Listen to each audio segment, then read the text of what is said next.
Assalamualaikum dan salam sejahtera. Saya Hafiz Omar. Semalam, Mata Wang Eropah tidak mengindahkan statistik sentimen ekonomi di kawasan Euro dan Jerman. Walaupun penunjuk kekal negatif, ia menunjukkan sedikit peningkatan pada bulan Mei. Namun begitu, pengukur ZEW Jerman bagi keadaan semasa menurun lagi. Sudah tentu ia disebabkan oleh ketegangan geopolitik global, gangguan bekalan inflasi yang melonjak, kenaikan kadar faedah serta beberapa faktor lain. Oleh itu tidak mengejutkan bahawa pelabur melarikan diri dari aset berisiko. Keadaan ini mencabar bukan sahaja dalam pasaran mata wang tetapi juga pasaran saham. Selain itu, semalam beberapa ahli FOMC bercakap mengenai masa depan ekonomi Amerika Syarikat. Oleh itu, John Williams, Ketua Pegawai Eksekutif Federal Reserve Bank of New York berkata bahawa kenaikan kadar faedah tidak akan menjejaskan pasaran buruh. Manakala Presiden Fed Cleveland Loretta Mester menyatakan bahawa kadar faedah boleh dinaikkan sebanyak 75 mata asas pada mesyuarat seterusnya. Sudah tentu banyak bergantung kepada data inflasi. Kalender makroekonomi hari ini melibatkan harga pengguna Jerman untuk bulan April. Di samping itu, beberapa ahli ECB termasuk Presiden ECB Christine Lagarde bersedia untuk bercakap hari ini. Suruhanjaya Eropah akan menerbitkan ramalan pertumbuhan ekonominya. Tumpuan utama adalah pada indeks harga pengguna di Amerika Syarikat. Kadar inflasi dijangka meningkat sebanyak 0.2% pada bulan April berbanding kenaikan bulanan 1.2% pada bulan Mac. Penunjuk tahunan diramalkan berada pada 8.1% berbanding kenaikan 8.5% sebulan sebelumnya. Walau bagaimanapun, data yang optimistik ini sukar untuk mengelak daripada tekanan inflasi selanjutnya. Langkah pengawal selia Amerika Syarikat untuk menghentikan inflasi yang tinggi mungkin tidak berkesan kerana kenaikan harga tidak terkawal. Kekacauan yang berterusan dalam pasaran komoditi serta masalah bekalan selanjutnya hanya akan menambah tekanan inflasi. Selain itu, pekerjaan yang kukuh dan keuntungan gaji akan mendorong inflasi. Tambahan pula, Presiden Bank Reserve Persekutuan Atlanta, Raphael Bostic, bersedia untuk menyampaikan ucapan. Juga, pedagang mungkin memberikan perhatian terhadap data inflasi teras. IHP teras dijangka meningkat 0.4% atau 6% tahun ke tahun berbanding dengan 0.3% pada bulan Mac atau 6.5% pada asas tahunan.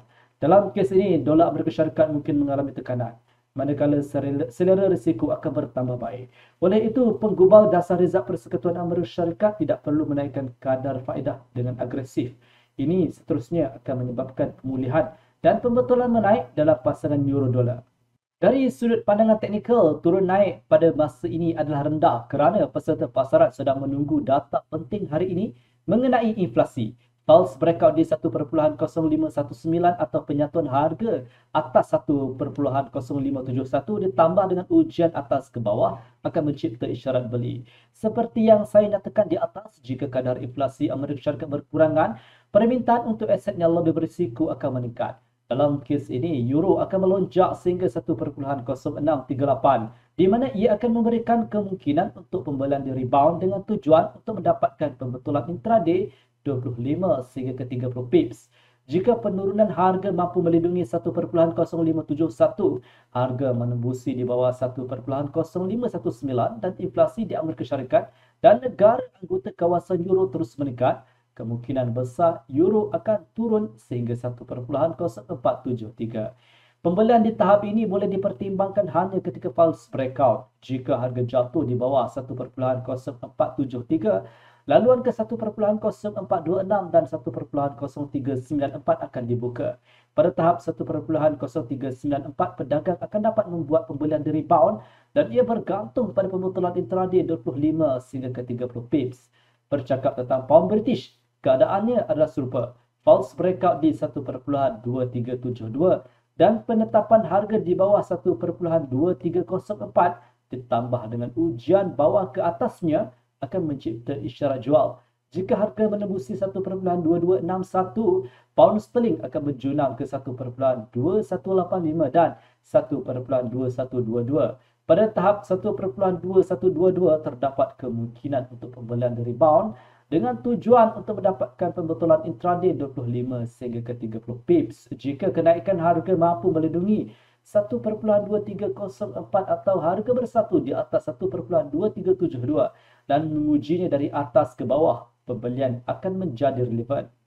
Dalam kes ini, pound British akan pulih di 1.2441 dan mungkin 1.2505. Jika harga menguji tahap 1.2505, pedagang akan berpeluang untuk melakukan penjualan di rebound. Penjualan di 1.2441 boleh dipertimbangkan hanya sekiranya berlaku pulse breakout. Baiklah, mari kita lihat data tentang inflasi dan reaksi pasaran terhadapnya. Apa yang dapat kita lihat, kedua-dua mata wang dan pasaran saham memerlukan pembetulan yang ketara. Oleh itu, pengurangan tekanan inflasi di Amerika Syarikat walaupun buat sementara waktu akan menjadi penggerak di sebalik pemulihan pasaran. Sekian video analisis dari saya, Hafiz Umar.